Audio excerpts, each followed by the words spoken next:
Morning. Good morning, Miss. Good morning, Miss. Good morning. Okay, അപ്പൊ നമ്മള് കഴിഞ്ഞ ക്ലാസ്സിൽ എടുത്തുകൊണ്ടിരുന്നത് എക്സ്റ്റേണൽ സോഴ്സസ്, അതിന്റെ ഒരു ഡയറക്റ്റ് മെത്തേഡ് വരെയാണ് നമ്മൾ എടുത്തു നിർത്തിയത് അല്ലെ. ഓക്കെ, 3 കാര്യങ്ങളാണ് ഡയറക്റ്റ് മെത്തേഡിൽ നമ്മൾ പറഞ്ഞത്. എന്തൊക്കെയായിരുന്നു ഓർക്കുന്നുണ്ടോ? ക്യാമ്പസ് റിക്രൂട്ട്മെന്റ് ഉണ്ടായിരുന്നു, സ്കൗട്ടിംഗ് ഉണ്ടായിരുന്നു, റിക്രൂട്ട്മെന്റ് അറ്റ് ഫാക്ടറി ഗേറ്റ്. അതാണ് ഡയറക്റ്റ് മെത്തേഡിൽ വരുന്നത് അല്ലെ. എന്ത് ചെയ്യുന്നുണ്ട് ഡയറക്റ്റ് മെത്തേഡ് എന്ന് പറഞ്ഞാൽ എന്താണ്? കമ്പനീസിലെ ആളുകൾ അല്ലെ, ഇപ്പോ ഓർഗനൈസേഷനിൽ എന്തെങ്കിലും ഓഫർ വന്നു കഴിഞ്ഞാൽ, വാക്കൻസീസ് വന്നു കഴിഞ്ഞിട്ടുണ്ടെങ്കിൽ ഡയറക്റ്റ് ആയിട്ട് കമ്പനിയിലെ റിക്രൂട്ടേഴ്സ് പോയിട്ട്, ഇപ്പോ എഡ്യൂക്കേഷൻ ഇൻസ്റ്റിറ്റ്യൂഷൻ ആണെങ്കിൽ അവിടെ പോയിട്ട് നമ്മൾ പ്ലേസ്മെന്റ് ചെയ്യുന്നുണ്ട്. അതുപോലെ തന്നെ സ്കൗട്ടിംഗ് എന്ന് പറഞ്ഞാൽ ഇപ്പോ ജോബ് ഫെയർ നടത്തുന്നത്. അതുപോലെ തന്നെ factory gate, recruitment at factory gate എന്ന് പറഞ്ഞിട്ടുണ്ടെങ്കിൽ ഫാക്ടറി ഗേറ്റിന്റെ മുൻപിൽ എന്ത് ചെയ്യും? ഇതൊക്കെയാണ് വേക്കൻസീസ് എന്ന് പറഞ്ഞിട്ട് നോട്ടീസ് പോസ്റ്റ് ചെയ്യും. അപ്പൊ അത് കണ്ടുവരുന്ന എംപ്ലോയീസിന് അത് അപ്ലൈ ചെയ്യാനായിട്ട് പറ്റും. അത് അങ്ങനെ ഇത്തരം കാര്യങ്ങളാണ്, 3 കാര്യങ്ങളാണ് ഡയറക്റ്റ് മെത്തേഡിൽ നമ്മൾ പഠിച്ചത്. ഓർക്കുന്നുണ്ടോ? വായിച്ചു നോക്കിയോ? ഓക്കെ, ഇനി നെക്സ്റ്റ് തുടങ്ങി നമുക്ക് നോക്കാം കേട്ടോ.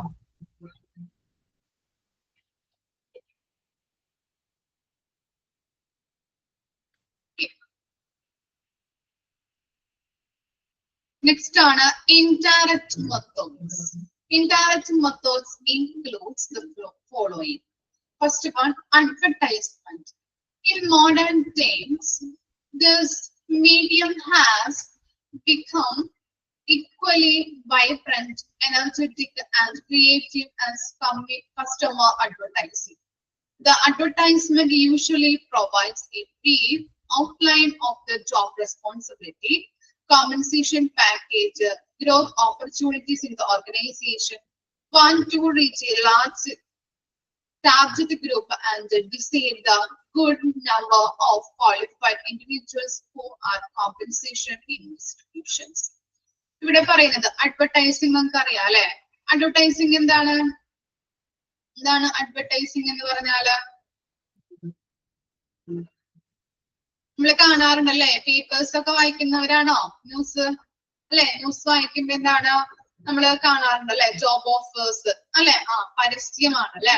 ഓക്കെ, ആഡ്സുകള് പേപ്പറിൽ നമുക്ക് പല പല ആഡ്സുകൾ കാണാൻ പറ്റും അല്ലെ. ഇന്ന കമ്പനിയിൽ ഇന്ന ഓഫർ ഉണ്ട്, ഇന്ന വാക്കൻസീസ് ഉണ്ട്, salesman, sales executive, marketing manager അല്ലെ, ഓഫീസ് സ്റ്റാഫ്, അങ്ങനെ പല പല വാക്കൻസീസ് നമ്മള് ന്യൂസ് പേപ്പറിൽ കാണാറുണ്ട് അല്ലെ.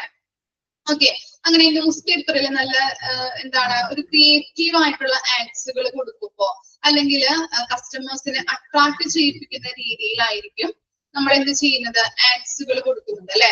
അല്ലെങ്കിൽ സാലറി പാക്കേജ്, സാലറിയുടെ കാര്യങ്ങള്, അതുപോലെ എക്സ്പീരിയൻസ് വേണം, അങ്ങനെയുള്ള പല ഡീറ്റെയിൽസും എന്തിൽ നമുക്ക് ഐഡന്റിഫൈ ചെയ്യാനായിട്ട് പറ്റും? അഡ്വർടൈസ്മെന്റിൽ അല്ലെ. പല പല ആഡ്സുകളിലൂടെ നമുക്ക് അഡ്വർടൈസ്മെന്റ് വഴി നമുക്കത് ഐഡന്റിഫൈ ചെയ്യാൻ പറ്റും. അപ്പോൾ നമുക്ക് ആപ്റ്റ് ആയിട്ടുള്ള വാക്കൻസീസ് ആണ്, നമ്മൾ പഠിച്ച മേഖലകളാണെങ്കിൽ നമ്മൾ എന്ത് ചെയ്യും? എന്താ ചെയ്യാം? നിങ്ങളാവുമ്പോ എന്താ ചെയ്യാറുണ്ട്? എന്തെങ്കിലും ചെയ്യാറുണ്ടോ? വാക്കൻസീസ് വരുമ്പോ നമ്മൾ പഠിച്ച മേഖല അല്ലെങ്കിൽ നമുക്ക് ആപ്റ്റ് ആയിട്ടുള്ള ജോലിയാണെന്ന് നമ്മൾ ഐഡന്റിഫൈ ചെയ്ത് കഴിഞ്ഞാൽ എന്ത് ചെയ്യും? ബയോഡാറ്റകൾ അയക്കോ അല്ലെ, നമ്മള് CV കമ്പനിയുടെ ലിങ്കിലേക്ക് അയച്ചു കൊടുക്കും ഇല്ലേ? ആണോ? ചെയ്യാറുണ്ടോ? അപ്ലൈ ചെയ്യും. Okay, very good. അപ്പൊ അങ്ങനെയുള്ള കാര്യങ്ങളാണ് അഡ്വർടൈസ്മെന്റിൽ വരുന്നത്. എന്താണിത്? എക്സ്റ്റേണൽ ആയിട്ടുള്ള അല്ലെ, എക്സ്റ്റേണൽ ആയിട്ടുള്ള അല്ലെങ്കിൽ ഇൻഡയറക്റ്റ് മെത്തേഡ് ആണ് എന്തെന്ന് പറയുന്നത്? അഡ്വർടൈസ്മെന്റ്. ഡയറക്റ്റ് ആയിട്ടുള്ള പേപ്പറിലൂടെ നമ്മൾ എന്ത് ചെയ്യുന്നുണ്ട് അല്ലെ, ഇൻഡയറക്റ്റ് സോഴ്സസിലാണ് വരുന്നത്. അപ്പോൾ ഡയറക്റ്റ് ആയിട്ടല്ല, പേപ്പറിലൂടെ അല്ലെങ്കിൽ പത്രങ്ങളിലൂടെ പരസ്യങ്ങൾ കണ്ട് നമ്മൾ അപ്ലൈ ചെയ്യുകയാണ് ചെയ്യുന്നത്. ഇനി നെക്സ്റ്റ് ആണ് എന്താ? Employees trade association or clicks. എന്താണെന്ന് നോക്കാം. Meetings, conference, seminars and other social functions of the employee trade association or cliques are more ways of spotting suitable candidate. എന്താ വായിച്ചപ്പോ മനസ്സിലായേ? എന്തായിരിക്കും എംപ്ലോയീസ് ട്രേഡ് അസോസിയേഷൻ അല്ലെങ്കിൽ എംപ്ലോയീസ് ട്രേഡ് ക്ലബ് എന്ന് പറയുന്നത്? എന്തായിരിക്കാം? കമ്പനീസുകൾ പല മീറ്റിങ്ങുകള്, കോൺഫറൻസുകള്, സെമിനാർസുകളൊക്കെ conduct ചെയ്യും. അതിലൂടെ എംപ്ലോയീസിനെ, അവർക്ക് അനുയോജ്യമായിട്ടുള്ള എംപ്ലോയീസിനെ എങ്ങനെയാ സെലക്ട് ചെയ്യുന്നത്? എങ്ങനെ സെലക്ട് ചെയ്യുന്നുണ്ട്? എങ്ങനെയായിരിക്കും? എങ്ങനെയായിരിക്കും? എന്താ വായിച്ചപ്പോ മനസ്സിലായേ? ഇന്റർവ്യൂ നടത്തും അല്ലെ? സ്പോട്ടിലായിരിക്കും എന്ത് ചെയ്യുന്നത്? ഇന്റർവ്യൂ നടത്തി സ്യൂട്ടബിൾ ആയിട്ടുള്ള കാൻഡിഡേറ്റിനെ സെലക്ട് ചെയ്യുന്നത്. അപ്പോ എംപ്ലോയി ട്രേഡ് അസോസിയേഷൻ അല്ലെങ്കിൽ ക്ലബ്സ് എന്ന് പറഞ്ഞു കഴിഞ്ഞാൽ എങ്ങനെയാണ്? കമ്പനീസ് പല പല സെമിനാർസുകൾ നടത്തുമ്പോൾ അല്ലെങ്കിൽ കോൺഫറൻസുകൾ, പല മീറ്റിങ്ങുകളിലൂടെ കണ്ടക്ട് ചെയ്ത് ആളുകളെ സ്പോട്ടിംഗ് ആയിട്ട് സെലക്ട് ചെയ്യുകയാണ് ചെയ്യുന്നത്. ഇനി നെക്സ്റ്റ് ആണ് എന്ത്? Professional associations. നമുക്കറിയാം പ്രൊഫഷണൽ അസോസിയേഷൻസ് എന്ന് പറഞ്ഞാൽ എന്താണ്? ഓരോരോ കോഴ്സുകൾ പഠിപ്പിക്കുന്നത്, അല്ലെങ്കിൽ ഇപ്പോൾ ഡിഗ്രി ഒക്കെ പഠിച്ചു കഴിഞ്ഞാൽ ഇപ്പോൾ ചാർട്ടേഡ് അക്കൗണ്ട്സിന്റെ ആ മേഖലകളിലൊക്കെ പോകുമ്പോൾ എന്താണ്? അവിടെ പോയിട്ട് നമ്മൾ പ്രാക്ടീസ് ഒക്കെ നടത്താറുണ്ട് അല്ലെ? ബികോം പഠിച്ചവരൊക്കെ ആണെങ്കിൽ ഇല്ലേ ചെയ്യാറുണ്ട്, അവരോട് ചോദിച്ചു കഴിഞ്ഞാൽ മനസ്സിലാക്കാൻ പറ്റും. അപ്പൊ അങ്ങനെയുള്ള ഇൻസ്റ്റിറ്റ്യൂഷനിലൊക്കെ എന്ത് ചെയ്യുന്നുണ്ട്? ആളുകൾ വന്നിട്ട് എന്താണ് അവർക്ക് യോജിച്ച് കാൻഡിഡേറ്റിനെ സെലക്ട് ചെയ്ത് കൊണ്ടുപോകാറുണ്ട്. ഓരോരോ ഓഡിറ്റേഴ്സ്, എഞ്ചിനീയേഴ്സ്, ഡോക്ടേഴ്സ് ഇവിടെ പറയുന്നുണ്ട്, നമുക്ക് നോക്കാം. Professional association or bodies of A major professional like doctors, engineers, auditors, chartered accountants, and managers also provide abundant opportunities to discover potential candidates for technical, scientific, and managerial employment opportunities.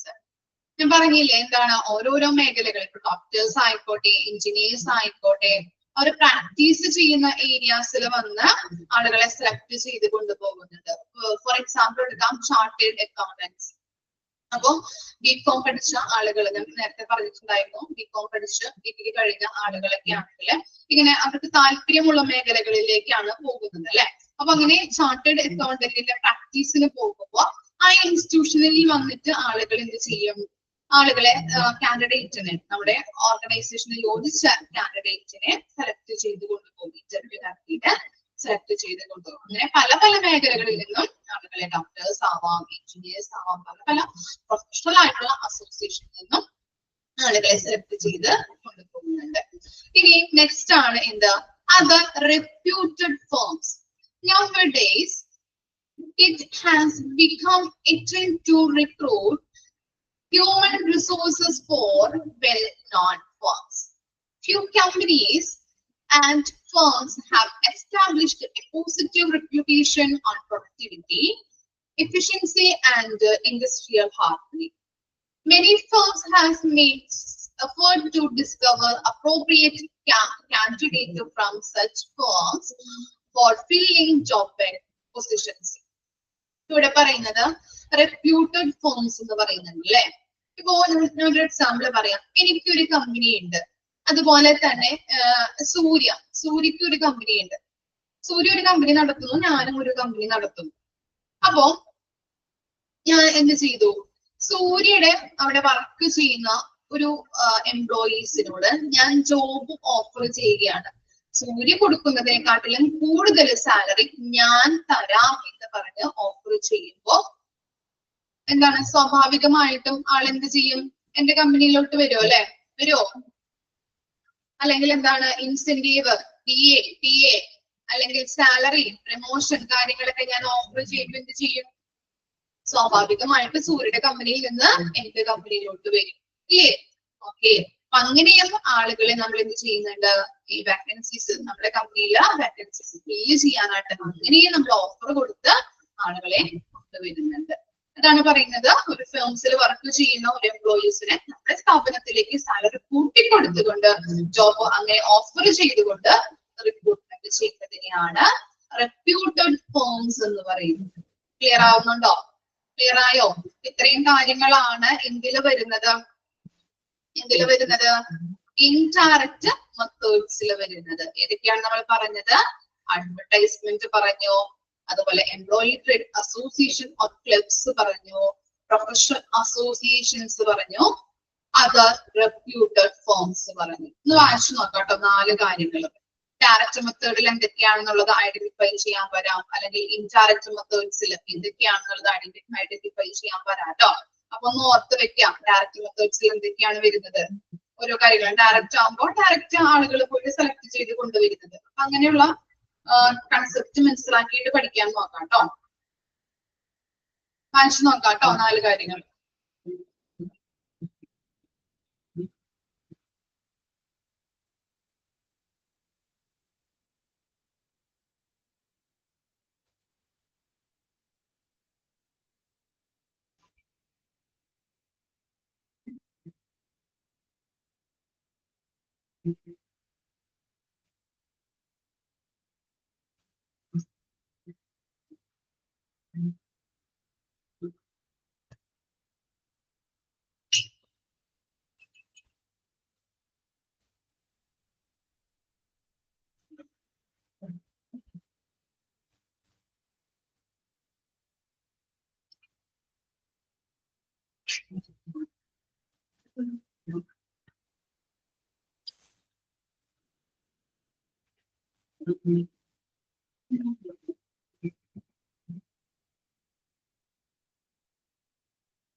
വായിച്ചു കഴിഞ്ഞാൽ തമ്പിടാട്ടോ.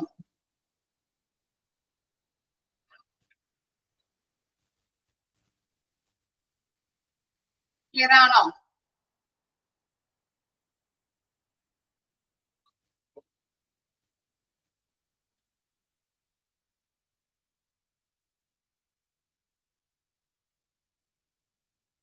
Okay,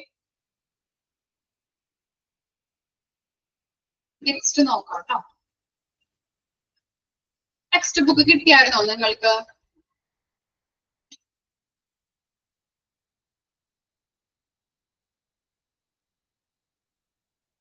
text book കിട്ടിയായിരുന്നോ? ഇല്ല.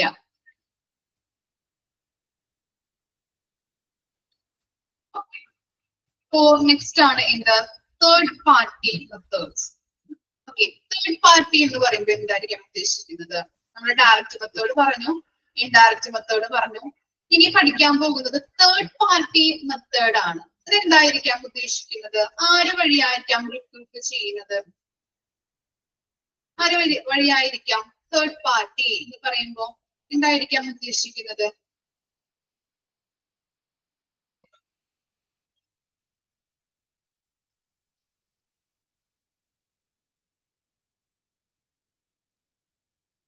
എന്തായിരിക്കാം? Guess ചെയ്യാൻ പറ്റുമോ? Guess ചെയ്ത് നോക്കിയേ.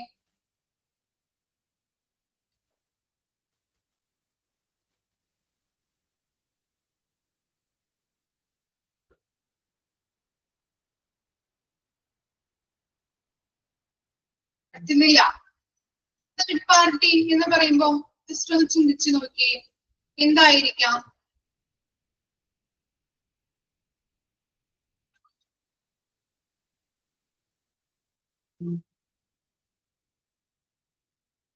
Outside the business. വേറെ എന്തെങ്കിലും?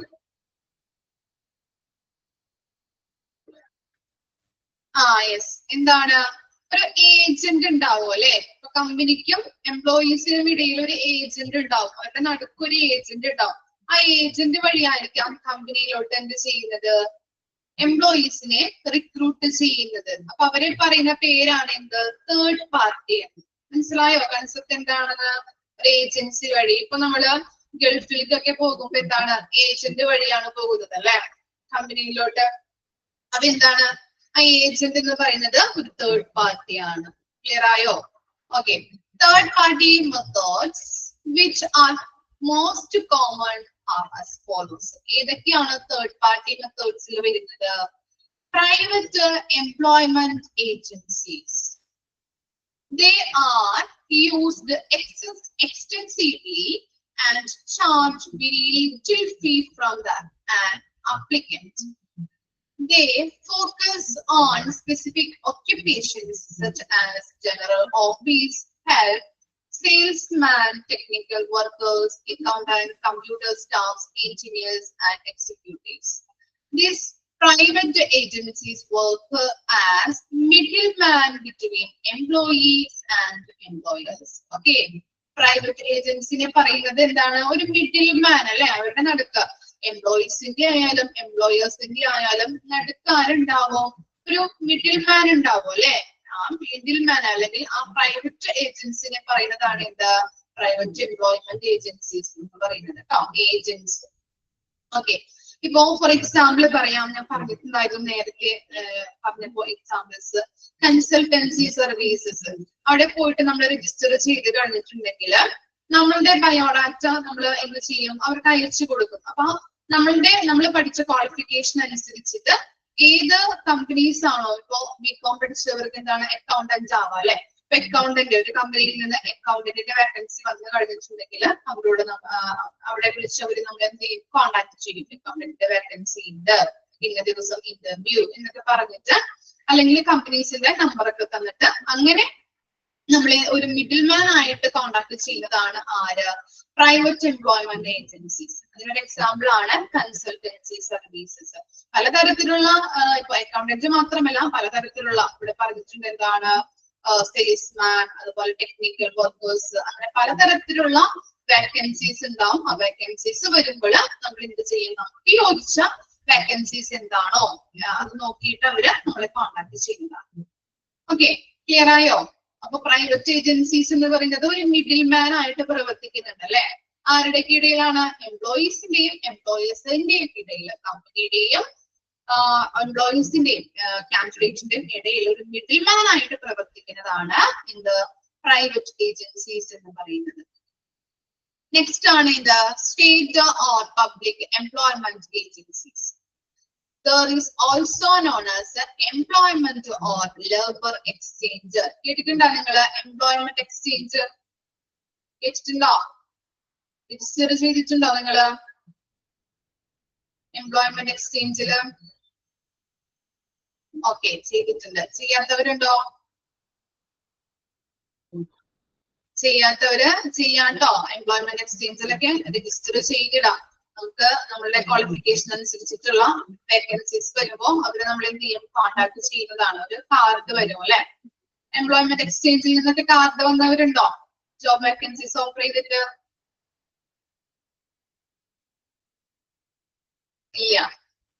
ഓക്കെ, അപ്പോ state or public employment exchange എന്ന് പറഞ്ഞു കഴിഞ്ഞിട്ടുണ്ടെങ്കിൽ അതിനെ പറയുന്ന മറ്റൊരു പേരാണ് എന്താ? എംപ്ലോയ്മെന്റ് എക്സ്ചേഞ്ച് അല്ലെങ്കിൽ ലേബർ എക്സ്ചേഞ്ച് എന്ന് അണ്ടർലൈൻ ചെയ്ത് വെക്കുക കേട്ടോ. ഇമ്പോർട്ടൻസ് ആണ്, ചോദിക്കാം മറ്റൊരു പേര് എന്താണ് എന്നുള്ളത്. They provide a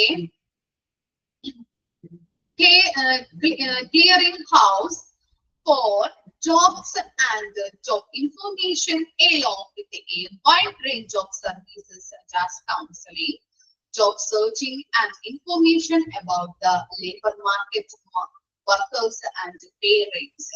ഇവിടെ പറയുന്നത് ഇപ്പോ എംപ്ലോയ്മെന്റ് എക്സ്ചേഞ്ചിൽ നിന്നൊക്കെ ഒരു കാർഡ് വരും. പണ്ടൊക്കെ എങ്ങനെയാണല്ലോ കാർഡ് വരും. എന്താണ്? ചിലപ്പോ കോൺട്രാക്ട് ബേസിലായിരിക്കാം ഓപ്പർച്യൂണിറ്റീസ് വരുന്നത് അല്ലെ. ഇപ്പോ 6 മാസത്തേക്ക് അല്ലെങ്കിൽ 3 മാസത്തിനൊക്കെ നമ്മള് ഇന്ന കമ്പനിയില് ഇന്ന ഓഫർ ഉണ്ട് എന്നൊക്കെ പറഞ്ഞിട്ട് അതൊരു കാർഡ് അയക്കും. അപ്പൊ നമ്മൾ എന്ത് ചെയ്യും?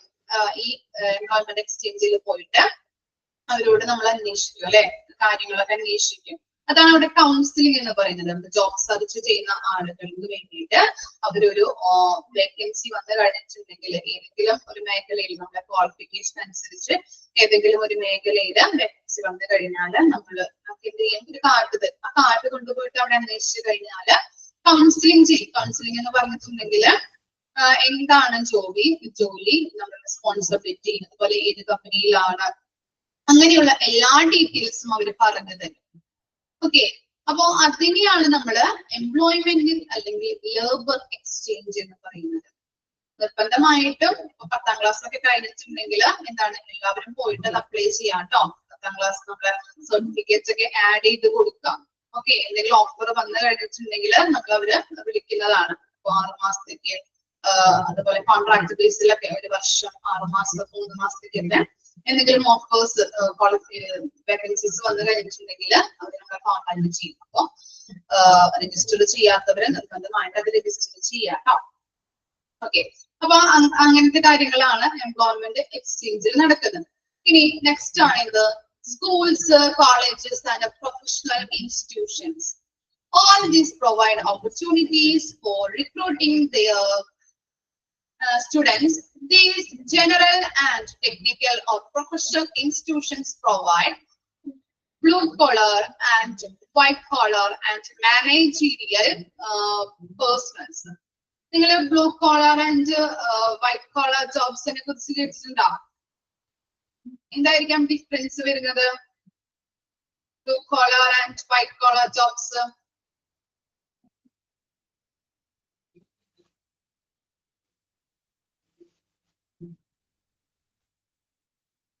ഈ സ്കൂളിൽ നിന്നും കോളേജസിൽ നിന്നും പ്രൊഫഷണൽ ആയിട്ടുള്ള ഇൻസ്റ്റിറ്റ്യൂഷനിൽ നിന്നൊക്കെ നമ്മള് എന്ത് ചെയ്യുന്നുണ്ട്? സ്റ്റുഡൻസിനെ നമ്മൾ റിക്രൂട്ട് ചെയ്തെടുക്കുന്നുണ്ട് അല്ലെ?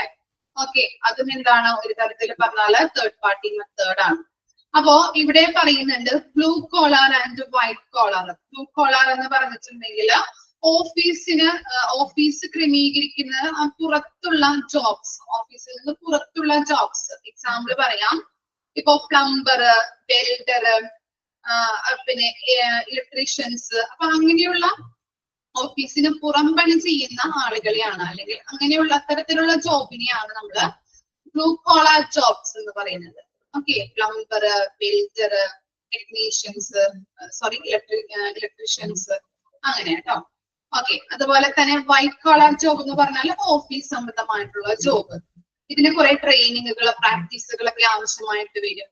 അതുപോലെ തന്നെ ഇതിന്റെ എക്സാമ്പിൾസ് എന്ന് പറഞ്ഞാൽ accountant, lawyer, engineers, marketing executives, ഇതൊക്കെയാണ് ഇത് വൈറ്റ് കോളർ ജോബില് വരുന്നത്. അപ്പോൾ ഇതിന് കുറെ പ്രാക്ടീസുകളും ട്രെയിനിങ്ങുകളും അവർക്ക് കൊടുക്കേണ്ടതായിട്ട് വരും. അതുപോലെ ഓഫീസ് സംബന്ധമായിട്ടുള്ള മേഖലകളാണ് ഇതിൽ വരുന്നത്, വൈറ്റ് കോളറിൽ വരുന്നത്. ബ്ലൂ കോളർ എന്ന് പറഞ്ഞാല് ഓഫീസിന് പുറത്ത് പ്ലംബർ, അതുപോലെ വെൽഡർ, ഇലക്ട്രീഷ്യൻസ്, ഇതൊക്കെയാണ് ബ്ലൂ കോളറിൽ വരുന്നത് കേട്ടോ. ഓക്കെ, ഒന്ന് മനസ്സിലാക്കി വെച്ചാൽ മതി. അപ്പൊ അങ്ങനെയുള്ള സ്കൂൾസ്, കോളേജസ്, പ്രൊഫഷണൽ ഇൻസ്റ്റിറ്റ്യൂഷനിൽ നിന്നൊക്കെ ആളുകളെ സെലക്ട് ചെയ്ത് കൊണ്ടുപോകുന്നതാണ് ഇത്. ഇനി നെക്സ്റ്റ് ആണ് എന്ത്? Professional organisations or recruiting forms or executive recruiters. They keep entire information records. Sales വരുന്നത് ഇതിലും. മാർക്കറ്റിംഗ് എക്സിക്യൂട്ടീവ്സ് ആണ് ഉദ്ദേശിച്ചത്. മാർക്കറ്റിംഗ് എക്സിക്യൂട്ടീവ്സ് വരുന്നത് വൈറ്റ് കോളർ ജോബിൽ കേട്ടോ.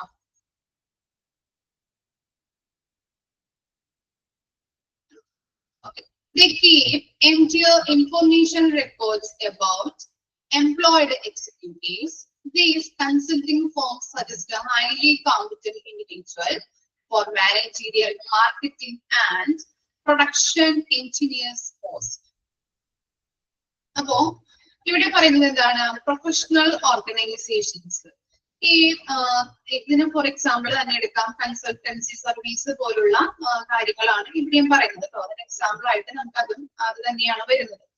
അപ്പോ പ്രൊഫഷണൽ ഓർഗനൈസേഷൻസ് പോലുള്ള കൺസൾട്ടൻസി സർവീസസ് അങ്ങനെ ഓർഗനൈസേഷനിലേക്ക് എന്ത് ചെയ്യുന്നുണ്ട്? നമ്മുടെ ബയോഡാറ്റ കൊടുക്കുമ്പോൾ അവരെന്ത് ചെയ്യുന്നു? നമ്മുടെ ആ ബയോഡാറ്റയ്ക്ക് അനുസരിച്ചുള്ള ജോലി എന്തെങ്കിലും വന്നു കഴിഞ്ഞിട്ടുണ്ടെങ്കിൽ, ഓഫേഴ്സുകൾ വന്നു കഴിഞ്ഞിട്ടുണ്ടെങ്കിൽ അവരെ കോൺടാക്ട് ചെയ്യുന്നു. അതാണ് പ്രൊഫഷണൽ ഓർഗനൈസേഷൻസ്. സെയിം തന്നെയാണ്, നേരത്തെ പറഞ്ഞ കാര്യങ്ങൾ തന്നെയാണ് അവിടെ ഇവിടെ എക്സാമ്പിൾ ആയിട്ട് പറയാൻ പറ്റുന്നത് കേട്ടോ.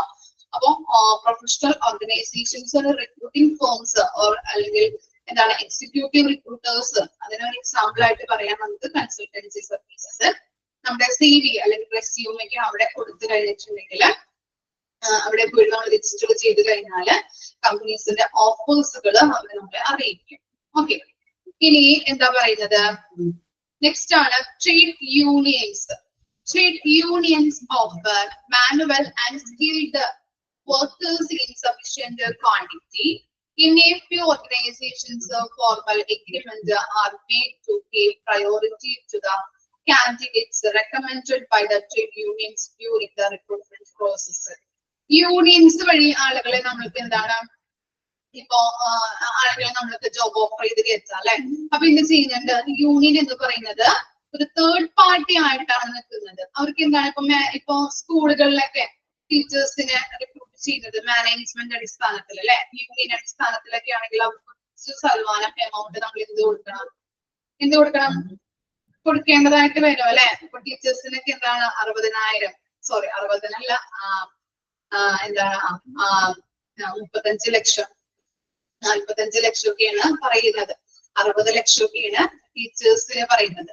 അപ്പോ അങ്ങനെ എമൗണ്ട് മാനേജ്മെന്റ് അടിസ്ഥാനത്തിലാണ് ടീച്ചേഴ്സിനെ സ്കൂളിലേക്ക് കയറ്റുന്നതെങ്കിൽ എന്താണ് അത്രയും പൈസ ക്യാഷ് നമ്മൾ അവിടെ കൊടുക്കേണ്ടി വരും, യൂണിയൻസിന് കൊടുക്കേണ്ടതായിട്ട് വരും. ഓക്കെ, അപ്പൊ ഓരോ യൂണിയൻസ് വഴി ആളുകളെ റിക്രൂട്ട് ചെയ്യുന്നതാണ് യൂണിയൻസ് എന്ന് പറയുന്നത്. ഒരു നിശ്ചിത ശതമാനം ഇൻക്രിമെന്റ് ഉണ്ടാവും, ആ ഇൻക്രിമെന്റ് വെച്ചിട്ട് ഇത്ര ശതമാനം പൈസ ക്യാഷ് അവർക്ക് കൊടുക്കേണ്ടതായിട്ടുണ്ട്. ഇനി നെക്സ്റ്റ് ആണ് ഇത് casual labour or applicant advocate. നമ്മൾ നേരത്തെ പറഞ്ഞിട്ടുണ്ട്, ഒന്നുകൂടി നോക്കാം. Many industries are dependent on the casual labor who daily marks his presence of factory gate or employment officer. നമ്മള് പറഞ്ഞിട്ടുണ്ടായിരുന്നു എന്താണ് ഈ ഫാക്ടറി ഗേറ്റിന്റെ ഒക്കെ എന്തെങ്കിലും ഇപ്പോ എന്താണ് വാക്കൻസീസ് വന്നു കഴിഞ്ഞിട്ടുണ്ടെങ്കിൽ അവർ എന്ത് ചെയ്യും വാക്കൻസീസ് പോസ്റ്റ് ചെയ്യും അല്ലെ. അപ്പോ അവിടെ എന്താണ് കുറെ അധികം ആളുകൾ ഉണ്ടാവും. ഈ വാക്കൻസീസ് കണ്ടിട്ട് വരുന്ന ആളുകള് ഇവരെന്ത് ചെയ്യുന്നുണ്ട്, ഇപ്പോ ഈ നമ്മുടെ എറണാകുളത്തേക്ക് പോയി കഴിഞ്ഞിട്ടുണ്ടെങ്കിൽ പലതരത്തിലുള്ള ഫാക്ടറീസ് ഉണ്ടാവും അല്ലെ, കമ്പനീസ് ഉണ്ടാവും. അപ്പൊ അങ്ങനെ ഓഫർ ചെയ്യുമ്പോൾ ഡെയിലി വേജസിന് വേണ്ടിയിട്ട് ആളുകൾ ക്യൂ നിൽക്കുന്നത് കാണാൻ പറ്റും. കണ്ടിട്ടുണ്ടാവും, ശ്രദ്ധിക്കാട്ടോ. ഇനി അങ്ങനെയുള്ള എറണാകുളത്തൊക്കെ പോകുമ്പോൾ ശ്രദ്ധിച്ചു നോക്കാം. കുറെ അധികം ബംഗാളീസിനെയൊക്കെ അവരെന്ത് ചെയ്യുന്നുണ്ട്, നമ്മുടെ നാട്ടിൽ എന്താണ് കൂടുതലും ബംഗാളികളാണ് അല്ലെ. ബംഗാളീസിനൊക്കെ ഇങ്ങനെ അവർക്ക് ഇഷ്ടമുള്ള അത്രയും ആളുകളെ സെലക്ട് ചെയ്തിട്ട് കൊണ്ടുപോകും. ഓക്കെ, അപ്പോ എന്തെങ്കിലും വാക്കൻസീസ് വന്നാൽ അവർ പോസ്റ്റ് ചെയ്യും. ഡെയിലി വേജസിനായിട്ട് ഡെയിലി എന്ത് ചെയ്യുന്നുണ്ട്, ആളുകളെ ഇത്ര എണ്ണം അവർക്ക് ഇഷ്ടമുള്ള ആളുകളെ സെലക്ട് ചെയ്തവര് കൊണ്ടുപോകും. അതാണ് casual labour or applicant advocate എന്ന് പറയുന്നത്. ഫാക്ടറി ഗേറ്റില് അവിടെ എന്താണ് ജോബ് വാക്കൻസീസ് പോസ്റ്റ് ചെയ്യും. അത് കണ്ടിട്ട് ആളുകൾ വരുന്നുണ്ട്, കുറേയധികം ആളുകൾ ചിലപ്പോ അവിടെ വന്നിട്ടുണ്ടാവും. അപ്പൊ അങ്ങനെ വരുമ്പോ അവർക്ക് ഇഷ്ടമുള്ള അത്രയും ചിലപ്പോ എത്ര മെമ്പേഴ്സിന് ആവശ്യമായിട്ട് വരും അത്രയും മെമ്പേഴ്സിന് അവർക്ക് ഇഷ്ടമുള്ള കമ്പനി യോജിക്കുന്ന ആളുകളെ സെലക്ട് ചെയ്ത് കൊണ്ടുപോകും. ഇനി നെക്സ്റ്റ് ആണ് എന്ത് അൺമിനിറ്റോ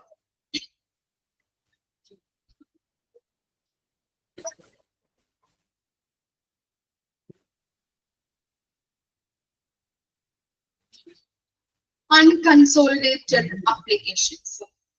There are certain job posts for which small numbers of candidates apply. In such a case, the organization can search the application from of those candidates who have appropriated the organization for the vacancies available there on Upwork. അപ്പോ ഇവിടെ പറയുന്നത് കുറച്ച് ആളുകൾക്ക് apply ചെയ്യാൻ പറ്റുന്ന job ഉണ്ടാവും. അൺകൺസോളിഡേറ്റഡ് applications എന്ന് പറഞ്ഞാൽ കുറച്ച് ആളുകൾക്ക് അപ്ലൈ ചെയ്യാനായിട്ട് സ്മോൾ നമ്പർ ഓഫ് കാൻഡിഡേറ്റ്സിന് അപ്ലൈ ചെയ്യാൻ പറ്റുന്ന ജോബ്സ് ഉണ്ടാവും. അപ്പൊ അതിനകത്ത് ഏറ്റവും ക്വാളിറ്റി അതുപോലെ തന്നെ എക്സ്പീരിയൻസും ഉള്ള ആളുകളെ സെലക്ട് ചെയ്ത് കൊണ്ടുപോകുന്നു. അതാണ് അൺകൺസോളിഡേറ്റഡ് അപ്ലിക്കേഷൻസ് എന്ന് പറയുന്നത്. ഫോർ എക്സാമ്പിൾ പറയാം, ഇപ്പോ എന്താണ് ഒരു ഫ്രണ്ട് ഉണ്ടായിരുന്നു, അവൾക്ക് സാറ്റില് ജോലി കിട്ടി. അതെങ്ങനെയാന്ന് വെച്ച് കഴിഞ്ഞാല് അവിടെ ഒരു 5 വാക്കൻസീസ് വന്നു. 5 വാക്കൻസിയിലേക്കും എന്താണ് അപ്ലൈ ചെയ്യാനായിട്ട് അല്ലെങ്കിൽ 5 വാക്കൻസീസ് വന്നപ്പോ അപ്ലൈ ചെയ്യാനായിട്ട് കുറേ അധികം ആളുകൾ വന്നു അല്ലെ. വരും, അങ്ങനെ വാക്കൻസീസ് കാണുമ്പോ അങ്ങനെ വരുമല്ലോ. അങ്ങനെ വന്നു. എന്നിട്ട് 5 വാക്കൻസീസ് ആണുള്ളത്, കുറേ അധികം ആളുകൾ ഉണ്ടായിരുന്നു. അപ്പൊ എന്ത് ചെയ്തു അവര്, എങ്ങനെയാ സെലക്ട് ചെയ്യുന്നത്, 5 വാക്കൻസിയിലേക്കും ആളുകളെ സെലക്ട് ചെയ്യണം. അപ്പൊ നമ്മളിപ്പോ എന്താണ് ചുറ്റും നെറ്റുമുള്ള ആളുകളാണെങ്കിലും ചിലപ്പോ എക്സ്പീരിയൻസ് ഉണ്ടാവില്ല, അല്ലെങ്കിൽ എന്താണ് നല്ല രീതിയിൽ സ്കില്ല് ഉണ്ടാവാത്ത ആളുകൾ ഉണ്ടാവും അല്ലെ. അതിനകത്ത് നിന്ന് അത്രയും ആളുകൾ കുറേയധികം ആളുകൾ വന്നു, എന്ത് ചെയ്തു, അവർക്ക് പറ്റുന്ന ഏറ്റവും ക്വാളിറ്റി ഉള്ള ഏറ്റവും നല്ല എക്സ്പീരിയൻസ് ഉള്ള ഏറ്റവും നല്ല സ്കില്ലുള്ള ആളുകളെ സെലക്ട് ചെയ്തെടുത്തു. ഓക്കെ, കുറെ അധികം ആളുകൾ എന്ത് ചെയ്തു, മടങ്ങിപ്പോയി അല്ലെ. ഓക്കെ, അതാണ് നമ്മൾ ഉദ്ദേശിക്കുന്നത് അൺകൺസോളിഡേറ്റഡ് ആപ്ലിക്കേഷൻ എന്ന് പറഞ്ഞാല് കുറച്ച് ആളുകൾക്ക് മാത്രം അപ്ലൈ ചെയ്യാൻ പറ്റുന്ന തരത്തിലുള്ള ജോലി ഉണ്ടാവും. ഓക്കെ, അതിൽ നിന്ന് ആളുകളെ ഇപ്പോ എന്തെങ്കിലും വാക്കൻസീസ് വരുമ്പോ അങ്ങനെ വാക്കൻസീസ് വരുമ്പോൾ കുറെ അധികം ആളുകൾ ഉണ്ടാവും, അപ്ലൈ ചെയ്തിട്ടുണ്ടാവും. ആ ആളുകളിൽ നിന്ന് കുറച്ചു പേരെ മാത്രം, എത്ര വേക്കൻസീസ് ആണോ ഉള്ളത് അത്രയും പേരെ മാത്രം സെലക്ട് ചെയ്തിരുന്നു. ഇനി നെക്സ്റ്റ് ആണ് voluntary organisations. These organizations such as private clubs and social organization might also supply employees like who are physically handicapped, widows or married women, aged persons, retired people, etc. ഇവിടെ ഈ voluntary organisation എന്ന് പറഞ്ഞിട്ടുണ്ടെങ്കിൽ voluntary ഓർഗനൈസേഷനിലെ members ആയിരിക്കണം. For example പറയാം, കുടുംബശ്രീയിൽ members ആയിരിക്കുന്ന ആളുകൾക്ക് പഞ്ചായത്തിലൊക്കെ ജോലി ലഭിക്കാറുണ്ട് ഇല്ലേ? ഒരു പഞ്ചായത്ത് മേഖലകളിലൊക്കെ ജോലി ലഭിക്കുന്നത് കണ്ടിട്ടില്ലേ നിങ്ങള്? ഉണ്ടോ? നിങ്ങളുടെ കുടുംബശ്രീയിലൊക്കെ ഉണ്ടോ? നിങ്ങളെ അമ്മമാരൊക്കെ ഉണ്ടാവുമല്ലോ ഇല്ലേ?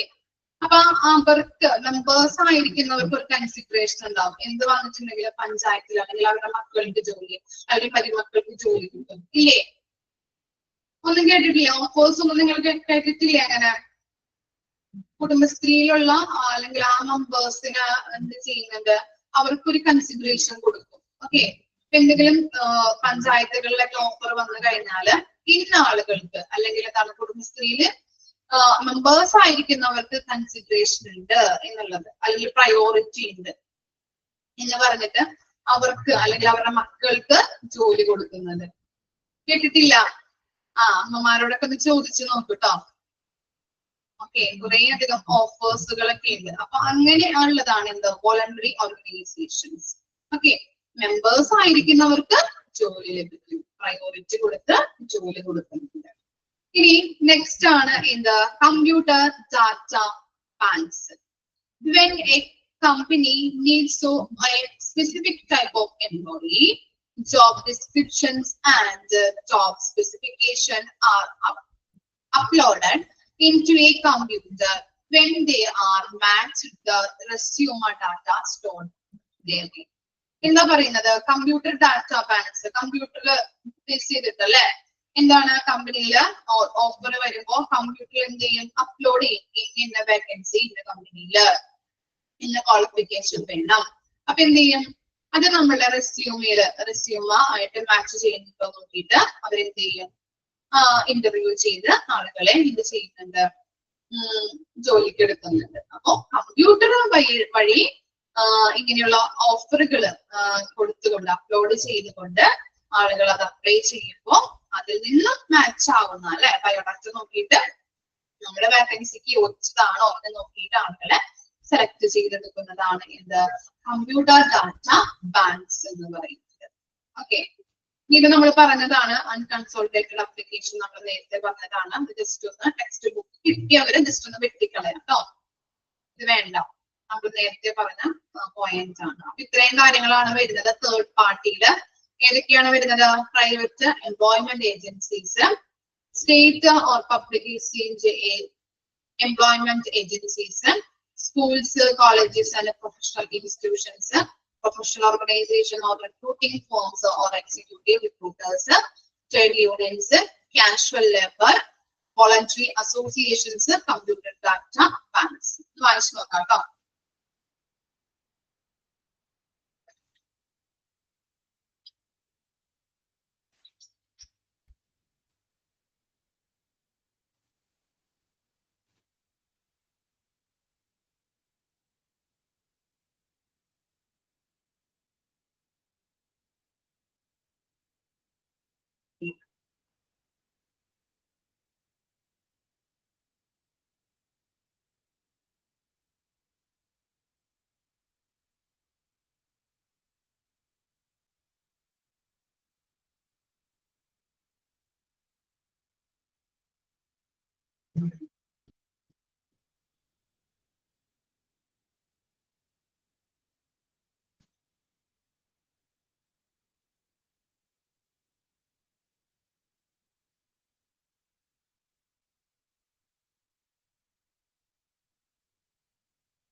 ക്ലിയർ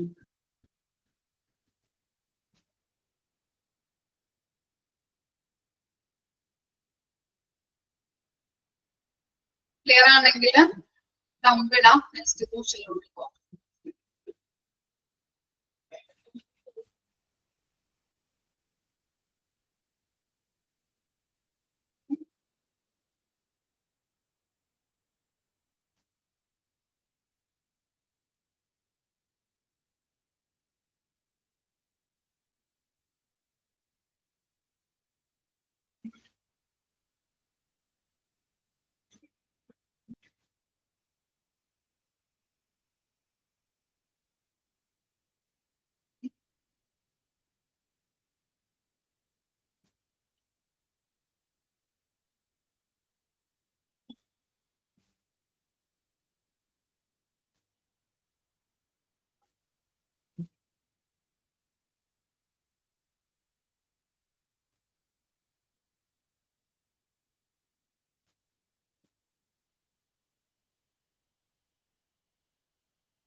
ഓക്കെ ആണോ?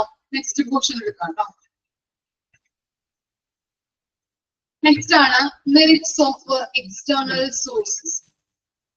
ഏതൊക്കെയാണ് മെറിറ്റ്സ് നോക്കിയേ? Wild choice, injection of fresh talent, motivational force, long term benefit. 4 കാര്യങ്ങളാണ് എക്സ്റ്റേണൽ സോഴ്സിന്റെ ഗുണങ്ങളായിട്ട് പറയുന്നത്. ഫസ്റ്റ് വൺ എന്താണ്? Wild choice. The organization can freely choose the candidate from the huge pool of applicants. നമുക്കറിയാം external source ആകുമ്പോൾ എന്താണ്, കുറെ അധികം ആളുകള് ജോലിക്ക് അപ്ലൈ ചെയ്തിട്ടുണ്ടാവും അല്ലെ. ഇത് നോക്കിയിട്ട് എന്താണ് നമുക്ക് ഓർഗനൈസേഷന് എന്താണ് കുറെ അധികം ആളുകളെ സ്കില്ലും ടാലന്റും അനുസരിച്ച് നമുക്ക് ഓർഗനൈസേഷനിലോട്ട് ഇന്റർവ്യൂ ചെയ്ത് എടുക്കാനായിട്ട് പറ്റുന്നുണ്ട്. ഓക്കെ, അതാണ് വൈൽഡ് ചോയ്സ് എന്ന് പറയുന്നത്.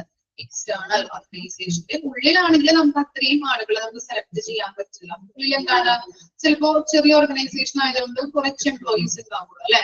വേക്കൻസീസ് വരുമ്പോൾ ഇന്റേണലി നമ്മൾ എന്ത് ചെയ്യും? ഇന്റേണലി നമ്മൾ റിക്രൂട്ട് ചെയ്യുന്നതാണ് അങ്ങോട്ടും ഇങ്ങോട്ടും വേക്കൻസീസ് ഫില്ലാക്കി കൊടുക്കും. ഒരാളെ തന്നെ 2 തരത്തിലുള്ള ജോബ് നമ്മൾ ചെയ്യിപ്പിക്കാറുണ്ട് അല്ലെ. നമ്മള് എക്സാമ്പിൾ പറഞ്ഞിട്ടുണ്ടായിരുന്നു, വില്ലേജ് ഓഫീസറോ ഒരാഴ്ച ലീവ് ആയപ്പോ എന്ത് ചെയ്തു, വേറൊരാളെ ആ സ്ഥാനത്തേക്ക് അതിന്റെ എക്സ്പീരിയൻസ് ആയിട്ടുള്ള ആളെ നമ്മൾ വെക്കും. അതുപോലെ തന്നെ അദ്ദേഹത്തിന്റെ ഡ്യൂട്ടിയും ചെയ്യണം, ഈ വില്ലേജ് ഓഫീസറുടെ ഡ്യൂട്ടിയും ചെയ്യണം. അങ്ങനെയാണ് ഇന്റേണൽ റിക്രൂട്ട്മെന്റ് നടത്തുന്നത്. ഇനി അതുപോലെ തന്നെ എക്സ്റ്റേണൽ ആണെങ്കിൽ എന്താണ്, എക്സ്റ്റേണലിന്റെ കാര്യമാണ് ഇവിടെ പറയുന്നത്. പുറത്തു നിന്ന് ആളുകളെ സെലക്ട് ചെയ്തെടുക്കാം. അപ്പൊ എന്താണ്, കുറെ അധികം അപ്ലിക്കേഷൻസ് ഉണ്ടാകും. അതിൽ നിന്ന് സ്കില്ലും ടാലന്റും ക്വാളിറ്റിയുള്ള ആളുകളെ നമ്മൾ തിരഞ്ഞെടുത്ത് ഇന്റർവ്യൂ ചെയ്തെടുക്കും. ഇനി നെക്സ്റ്റ് ആണ് injection of fresh talent. People with unique skills and knowledge can be selected to energize the present employees and incorporate the creative method of working. എന്താ പറയുന്നത്, injection of fresh talent എന്ന് പറയുന്നുണ്ടെങ്കിൽ കമ്പനിയിലേക്ക് നമ്മൾ പറഞ്ഞു എന്താണ്, എക്സ്റ്റേണലി ആണ് റിക്രൂട്ട്മെന്റ് ചെയ്യുന്നത്.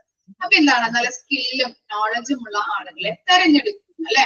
അപ്പോ നമ്മുടെ കമ്പനിയിലുള്ള എക്സിസ്റ്റിംഗ് ആയിട്ടുള്ള എംപ്ലോയീസിന് നല്ല രീതിയിൽ അവരുടെ സ്കില്ലും നോളജും വർദ്ധിപ്പിക്കാനായിട്ട് സാധിക്കുന്നുണ്ട്. കാരണം എന്താണ്, നമ്മള് പുറത്തു നിന്ന് എടുക്കുന്ന എംപ്ലോയീസ് എന്ന് പറഞ്ഞാൽ നല്ല ക്വാളിറ്റിയും ക്വാളിഫൈഡും കോൺഫിഡൻറ്റും സ്കില്ലും ഉള്ള ആളുകളാണ്. അപ്പോ ഇവരുടെ ഈ എക്സിസ്റ്റിംഗ് ആയിട്ടുള്ളവരെ കൂടി കൂടുമ്പോ ഇദ്ദേഹം പറയുന്നതനുസരിച്ച് അല്ലെങ്കിൽ ഇദ്ദേഹത്തിന് നല്ല സ്കില്ലുണ്ട്, നോളജ് ഉണ്ട്, എക്സ്പീരിയൻസ് ഉണ്ടെങ്കിൽ അദ്ദേഹം കൊടുക്കുന്ന മോട്ടിവേഷൻ അനുസരിച്ചിട്ട് എക്സിസ്റ്റിംഗ് ആയിട്ടുള്ള എംപ്ലോയീസിന് അവരുടെ പെർഫോമൻസ് അല്ല ഇംപ്രൂവ്മെന്റ് വരുത്താനായിട്ട് സാധിക്കുന്നുണ്ട്. അതാണ് ഇൻജെക്ഷൻ ഓഫ് ഫ്രഷ് ടാലന്റ് എന്ന് പറയുന്നത്. പുറത്തുനിന്ന് ആളുകളെ നല്ല രീതിയിൽ സെലക്ട് ചെയ്യുമ്പോൾ എക്സിസ്റ്റിംഗ് ആയിട്ടുള്ള എംപ്ലോയീസിന് കൂടി അത് ബെനഫിറ്റ് ആണ്. ഇനി എന്താണ് മോട്ടിവേഷണൽ ഫോഴ്സ്. മോട്ടിവേഷണൽ ഫോഴ്സിൽ എന്തൊക്കെയാ പറയുന്നത്? Internal employees are encouraged to work hard and compete with the external candidates in search for career growth. A highly competitive environment like this would assist an employees to work the best of his ability and as he can. എന്താ പറയുന്നത്? Motivational force അല്ലേ? നമ്മൾ എന്ത് ചെയ്യുന്നുണ്ട്? ഒരു motivation. ഇപ്പൊ നമ്മളൊരു ജോലിക്ക് പോയി നമ്മുടെ കമ്പനിയില് കൂടെയുള്ള സ്റ്റാഫുകളായാലും മാനേജേഴ്സ് ആയാലും നമുക്കൊരു മോട്ടിവേഷൻ തരുമ്പോ നമുക്ക് എന്താണ് ഡെവലപ്പ് ആകുന്നത്? എന്തൊക്കെയായിരിക്കാം ഡെവലപ്മെന്റ് സംഭവിക്കാം? ഡെവലപ്മെന്റ് സംഭവിക്കോ? ഉണ്ടാവോ? മോട്ടിവേഷൻ തരുമ്പോ കൂടെയുള്ള ആളുകള് നല്ല രീതിയിലുള്ള ഒരു മോട്ടിവേഷൻ തന്നു കഴിഞ്ഞിട്ടുണ്ടെങ്കിൽ നമുക്ക് എന്തൊക്കെ ചേഞ്ചുകളായിരിക്കും ഉണ്ടാവുക? പറയാൻ പറ്റുമോ?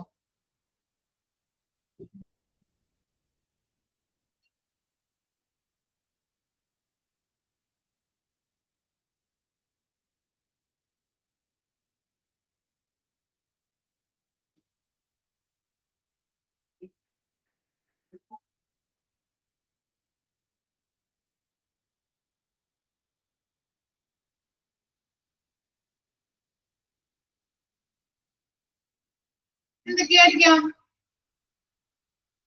നല്ല രീതിയിൽ നമ്മൾ ഹാർഡ് വർക്ക് ചെയ്യും അല്ലേ? കൂടെയുള്ള ആളുകൾ ധൈര്യം തന്നു കഴിഞ്ഞിട്ടുണ്ടെങ്കിൽ നല്ല രീതിയിലുള്ള ഹാർഡ് വർക്ക് നമ്മുടെ കയ്യിൽ നിന്നുണ്ടാകും.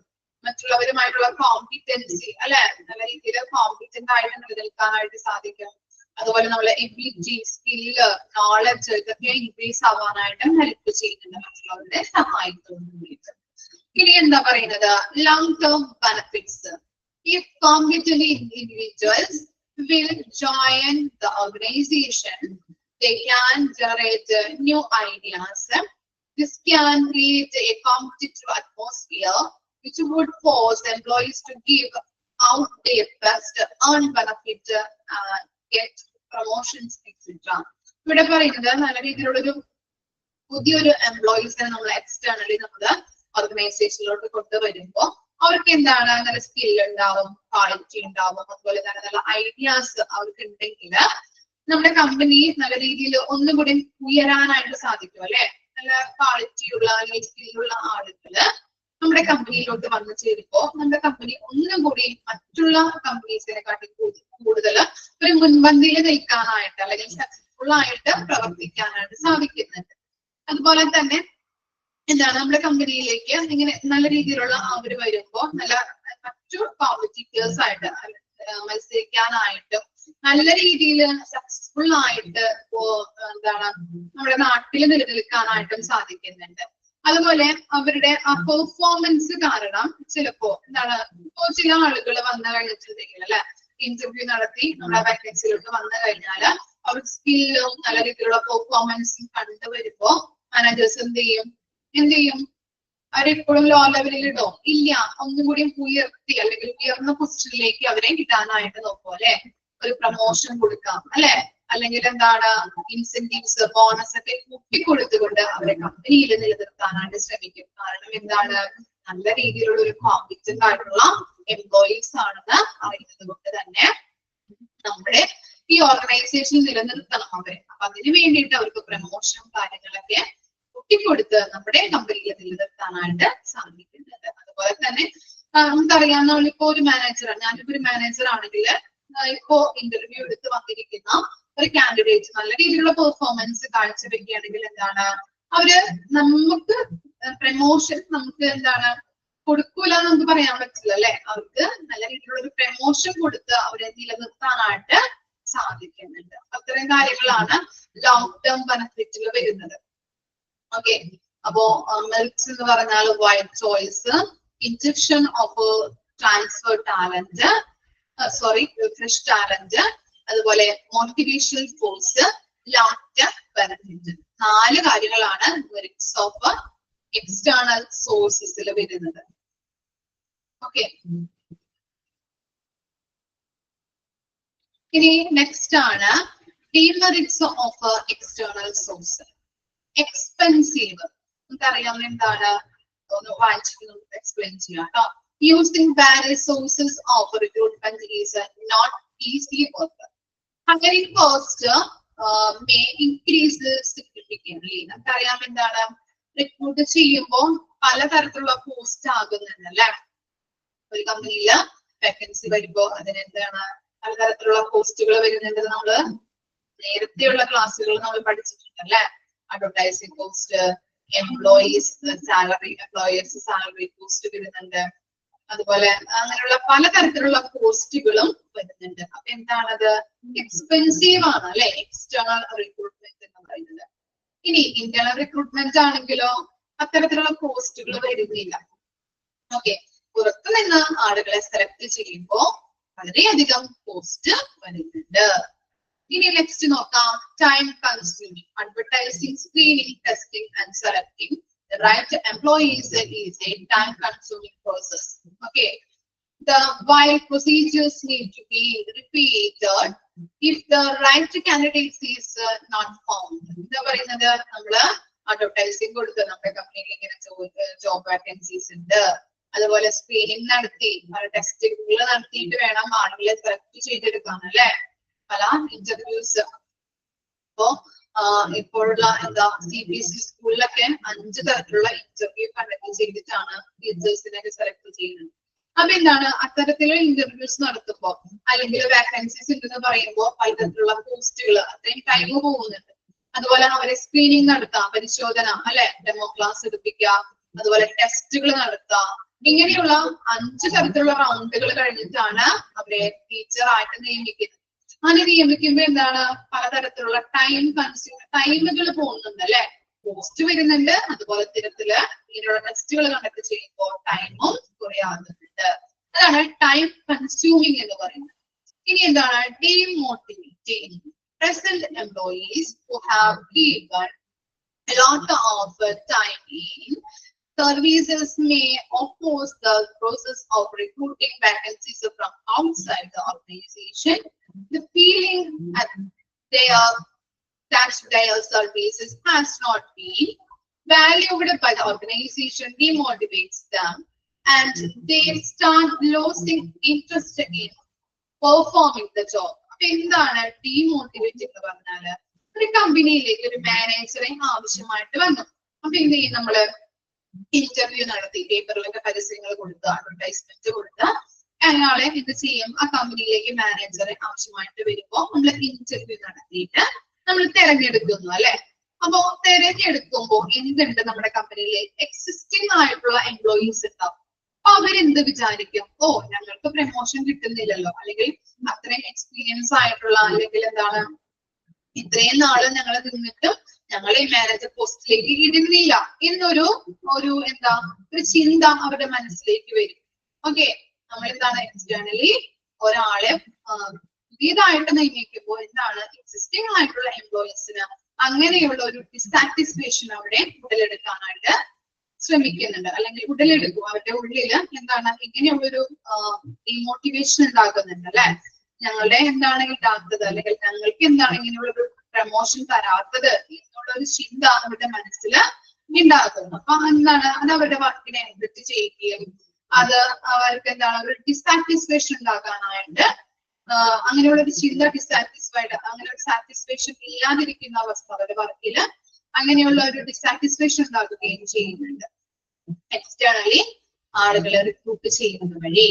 പിന്നെ എന്താണ് അൺസർട്ടനിറ്റി. അൺസർട്ടനിറ്റി എന്ന് പറഞ്ഞാൽ എന്താണ്, അനിശ്ചിതത്വം. There is uncertainty that the organization will be able to hire the right candidate.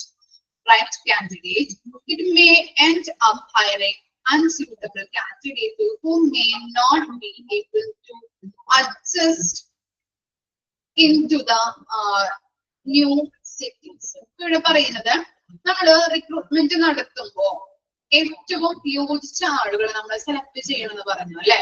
ഇനി നമ്മള് ചിലപ്പോ ഫോർ എക്സാമ്പിൾ പറയാം, നമ്മള് കമ്പനിയിലേക്ക് സെലക്ട് ചെയ്യുമ്പോൾ ഏറ്റവും അനുയോജ്യമല്ലാത്ത ആളുകളെ സെലക്ട് ചെയ്യുമ്പോൾ എന്താണ്, കമ്പനിക്ക് സക്സസ് ഉണ്ടാവോ അല്ലെങ്കിൽ ലോസ് ഉണ്ടാവോ? ലോസസ് ഉണ്ടാവോ അല്ലെ. കമ്പനിക്ക് ഏറ്റവും അനുയോജ്യമല്ല അല്ലെങ്കിൽ ആ പൊസിഷനിലേക്ക് അനുയോജ്യമല്ലാത്ത ആളെ നമ്മൾ സെലക്ട് ചെയ്യുമ്പോ എന്താണ്, ആ സിസ്റ്റം അവിടെ ഫെയിൽഡ് ആയി പോകും അല്ലെ. പ്രവർത്തനങ്ങള് ലോസ് ഉണ്ടാവാൻ ചാൻസ് ഉണ്ട്, കമ്പനിയുടെ പ്രവർത്തനങ്ങളില് ലോസ് ഉണ്ടാവാൻ ചാൻസ് ഉണ്ട് അല്ലെ. ഓക്കെ, ഫോർ എക്സാമ്പിൾ പറയാം, ഇപ്പോ എന്താ ഓക്കെ ഒരു ടീച്ചേഴ്സിന്റെ ഒരു സ്കൂളില് ടീച്ചറിന്റെ ഒരു വേക്കൻസി വന്നു. ആ ടീച്ചറിനെ നമ്മൾ സെലക്ട് ചെയ്യുന്നത് എങ്ങനെയാണ്? ഇന്റർവ്യൂ നടത്തും, ഡെമോ ക്ലാസ് എടുപ്പിക്കും, സ്കില്ലുണ്ടോ എന്ന് ചെക്ക് ചെയ്തിട്ടാണ് നമ്മൾ ടീച്ചറായിട്ട് നിയമിക്കുന്നത്. ഇനി അതർവൈസ് ആണെങ്കിൽ ഫോർ എക്സാമ്പിൾ നോക്കാം, ടീച്ചറിനെ സെലക്ട് ചെയ്യുന്നത് ഇന്റർവ്യൂ ടെസ്റ്റ് മാത്രം, ഇന്റർവ്യൂ അല്ല ടെസ്റ്റ് മാത്രം, റിട്ടേൺ ടെസ്റ്റ് മാത്രം കണ്ടക്ട് ചെയ്തിട്ടാണെങ്കിൽ അതൊരു സക്സസ് ആണെന്ന് പറയാൻ പറ്റുമോ? ടീച്ചറിനെ അങ്ങനെ സെലക്ട് ചെയ്യുമ്പോ പറയാൻ പറ്റുമോ? ഇല്ല. അവരെ കൊണ്ട് എന്ത് ചെയ്യിപ്പിക്കണം? ഡെമോ ക്ലാസ് എടുപ്പിച്ച് ടീച്ചിങ്ങിനുള്ള സ്കില്ല്, നോളജ്, കഴിവുകള് അല്ലെ, ക്യാപ്പബിലിറ്റി ഉണ്ടോ എന്ന് ചെക്ക് ചെയ്തിട്ട് മാത്രമാണ് നമ്മള് ആ ടീച്ചറിനെ സെലക്ട് ചെയ്യാനായിട്ട് പാടുള്ളൂ അല്ലെ. ആണോ? ടെസ്റ്റ് മാത്രം, എന്താണ് റിട്ടേൺ ടെസ്റ്റ് മാത്രം എടുത്തുകൊണ്ട് ഒരു ടീച്ചറെ നമുക്ക് സ്കൂളിലേക്ക് സെലക്ട് ചെയ്യാനായിട്ട് പറ്റില്ല. അങ്ങനെയാണെങ്കിൽ എന്താണ്, ആ സിസ്റ്റം അവിടെ ഫെയിൽ ആയി പോകും. ടീച്ചർക്ക് അതിനുള്ള കഴിവില്ലെങ്കിൽ, ഇല്ലേ, കഴിവില്ലെങ്കിൽ എന്താണ്, ടീച്ചിങ് ചെയ്യാനായിട്ടുള്ള കഴിവില്ലെങ്കിൽ, ഇപ്പൊ B.Ed ഒക്കെ പാസ്സായി, പക്ഷെ ടീച്ചിങ് ചെയ്യാനായിട്ടുള്ള കഴിവുണ്ടോ എന്ന് നമ്മൾ ശ്രദ്ധിക്കേണ്ടത് അത്യാവശ്യമാണ് അല്ലെ. ഡെമോ ക്ലാസ് എടുപ്പിച്ച് നോക്കിയതിനു ശേഷം മാത്രമാണ് ആ സ്കില്ലുണ്ടോ, ക്യാപ്പബിലിറ്റി ഉണ്ടോ എന്ന് നോക്കിയിട്ട് അതിനുശേഷം മാത്രമായിരിക്കണം ടീച്ചറായിട്ട് നിയമിക്കാനായിട്ട്. ഓക്കെ, റിട്ടേൺ ടെസ്റ്റിലൂടെ മാത്രം നമ്മൾ സെലക്ട് ചെയ്ത് കഴിഞ്ഞാൽ അവിടെ ഫെയിൽ ആയി പോകാനായിട്ട് ചാൻസ്. മനസ്സിലായോ? ഓക്കെ, ഒന്ന് വായിച്ചു നോക്കാം കേട്ടോ. അപ്പോ ഡീമെറിറ്റ്സ് ഓഫ് എക്സ്റ്റേണൽ സോഴ്സ് എന്ന് പറയുന്നത് ഇത്രയും കാര്യങ്ങളാണ്. എക്സ്പെൻസീവ് ആണ്, ടൈം കൺസ്യൂമിംഗ് ആണ്, ഡിമോട്ടിവേറ്റിംഗ്, അൺസർട്ടനിറ്റി. വായിച്ചു നോക്കാം കേട്ടോ.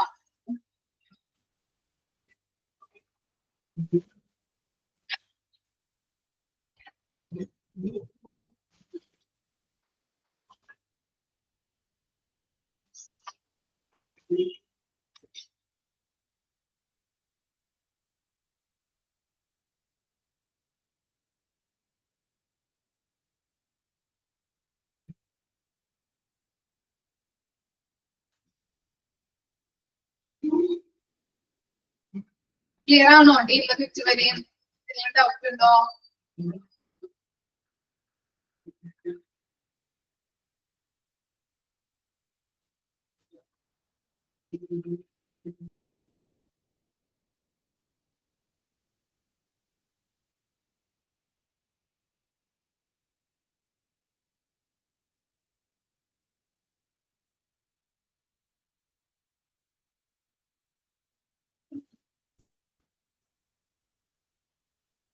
ഓക്കെ ആണോ? ഡീമെറിറ്റ്സ് ഓഫ് എക്സ്റ്റേണൽ സോഴ്സ് വരെയും ക്ലിയർ ആണോ?